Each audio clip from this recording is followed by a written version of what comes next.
Alaya was the kind of girl who lived on the edges of everyone's attention and never loud, never flashy, and always careful to avoid drying eyes. Her classmates didn't dislike her, but they didn't really know her either. She was simply there, always present but never truly seen, quiet, shy, and often lost in her own world. She kept to herself and moved through school as if on invisible rails, never stepping out of line, never making waves. But beneath that silence was a storm born from pain, fear, and a secret vow she made the night her older sister came home crying, bruised and broken from a similar act of cruelty. Alaya had seen what silence had cost her sister, how justice had turned its back, and how people had looked away, pretending not to notice. That night changed her. That night she decided she would never let the same thing happen to her, and if it did, she would be ready. So while the world still thought of her as a timid, fragile girl, she was training in secret. She joined the Krav Maga class under a fake name. She pushed her limits every day. She fell hard,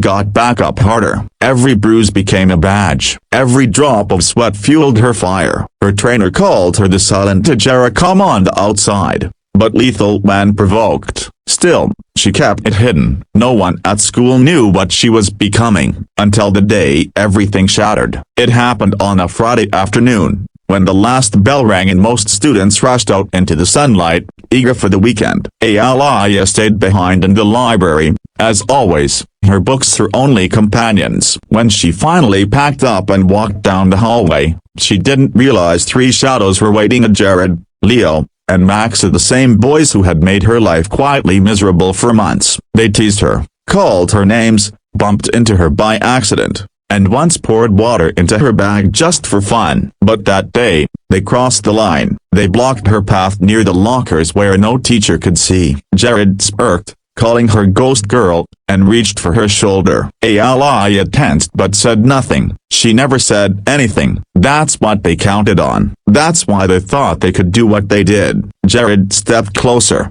grabbed her wrist when she tried to turn, and said something disgusting about her body. Leo laughed. Max echoed him. Then Jared, with a smirk of arrogance and control, reached forward and touched her chest. It was the kind of moment that breaks people, that makes time stop. For a second, Alaya's mind went blank. Then it exploded. She didn't think her body moved. Her elbow shot backward into Jared's ribs with a force that made him gasp and stumble. Leo lunged at her as she dropped low and swept his legs out, sending him crashing to the ground. Max grabbed her arm as she spun around and slammed a palm strike into his nose. Blood burst. In less than 10 seconds, all three boys were on the floor groaning, stunned, terrified. Alaya stood above them, her breath steady, her fists clenched, her eyes burning not with fear but with fire. A teacher heard the noise and came running, followed by a few students. Everyone froze. Everyone stared. This wasn't the quiet girl they knew. This was something else entirely. Alaya didn't wait for questions. She picked up her phone and called the principal herself. In the office, with all eyes on her, she told the truth. Every word, every incident, every disgusting detail of what those boys had done. She didn't cry. She didn't stutter. She let her voice be heard.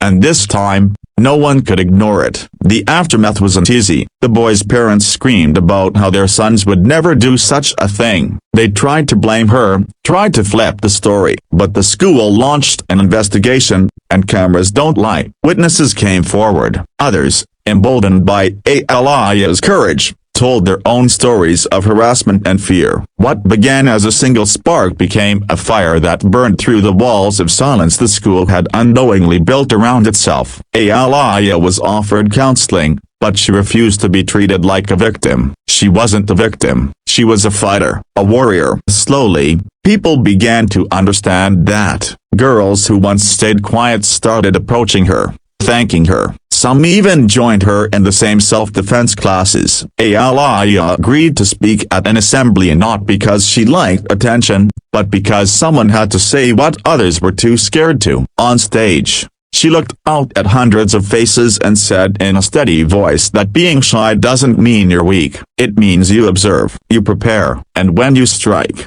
it's not out of fear, it's out of justice. She ended with a simple truth. I didn't want to hurt anyone, but I refused to be hurt ever again. From that day forward, Aliyah was never invisible again. Not because she fought back, but because she stood up. She turned her pain into strength, her silence into impact. She became a symbol not of revenge, but of power. The kind of power that grows quietly, patiently, in the hearts of those who've had enough. The kind of power that waits not to destroy, but to defend. She never bullied back. She never mocked. She kept training, kept learning, and sometimes, when the school gym was empty, she stayed behind to help others, showing them how to block, how to break free, how to stand tall. She didn't become famous. She didn't want that. She became something better. She became free.